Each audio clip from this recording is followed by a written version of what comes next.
mag-promote ng product sa TikTok. So, samahan nyo lang ako dito sa, pinutin mo lang yung TikTok. Pagkatapos, pumunta ka sa shop. Ayan si shop. Ayan. Pagkatapos, ikaw kung ano nagustuhan mong products. Halimbawa ay 3 pieces 12 to 16 years old na cotton bra. Halimbawa, ayan, cotton bra. Cotton bra, ha? And then, nakita mo yung, ayan siya. Paano, ayan, earn 8.53 pesos per sale. Meron kang 8.53 per sale. So, pindutin mo siya. Ayan. Ayan, guys. Hina ba ng signal? Wait lang. So, ayun na, napindot mo na siya, guys, diba? Napindot mo na yung kanina, yun.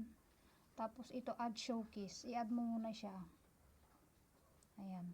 Pag view showcase, kasi full na siya. Sabi niya, full na. Puno na yung showcase natin. Tapos, ang gagawin natin is deleting products na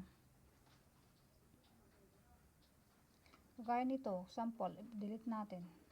Yan lang dyan, guys. Pindutin mo lang tong 3 dots yan sa dulo niya. Tapos, remove products. So, ayan, remove products. Ayan.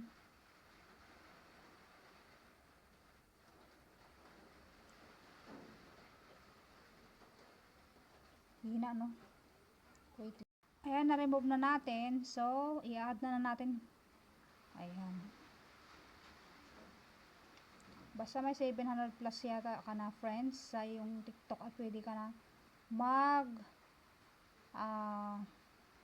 promote. So, ayan, pumunta na siya, pumasok na siya doon sa promotion.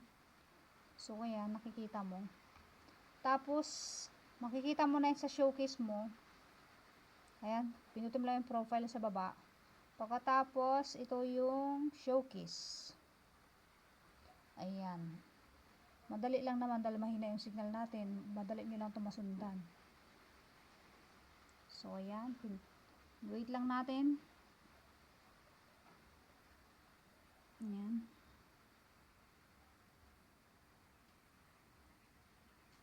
Ang bagal. So, ayan. Nandito na yung patunay na nasa showcase na natin. Meron tayong 898 products. So, ito na siya. Ayan. Ayan na siya yung ating mga pinopromote. Nakagagaya din sa ginawa natin kanina. Dito mo makikita. Ayan. Yung suggestion kung saan makikita ang income. Yung mga bumili sa showcase mo. Sa mga promote mo. Ayan. Okay guys. Ayun na guys. Thank you for watching guys.